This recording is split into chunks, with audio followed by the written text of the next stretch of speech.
దళితులం కాబట్టి ఏ మతం మేము స్వీకరించాలో మీరే చెప్తారు, ఏం తినాలో మీరు చెప్తారు, ఏం తినకూడదో మీరు చెప్తారు, చదవాలా చదవకూడదు మీరు చెప్తారు, బట్టలు కట్టుకోవాలో కట్టుకోకూడదు మీరు చెప్తారు, ఎట్ట ప్రార్థన చేయాలో మీరు చెప్తారు. ఎందుకు మా రోడ్లు మేము వేసుకోలేం? ఇప్పుడు ఒక గ్రామం ఉంటది, గుడి చుట్టూ ఉండే రోడ్లేమో బాగుంటాయి, మా దానికి వచ్చేనేమో ఏముండవు. ఇక్కడికి వచ్చి మేము ప్రార్థన చేసుకుంటే వచ్చి కొడతారు.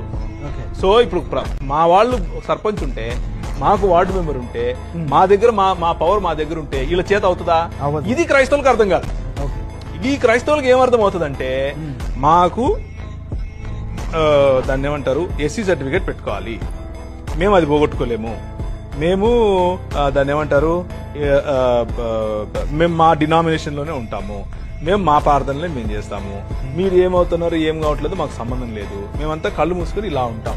ఇది క్రైస్తవులు భావజాలం. బయటికి రావాలి. సో మీరు ఒక హెచ్చరిక చేస్తున్నట్టుగా 100% ఇలాగే ఉండండి. రేపు తర్వాత హెచ్చరిక చేయడానికి మీరు ఉండరు, వినడానికి చెప్పడానికి నేను ఉండను.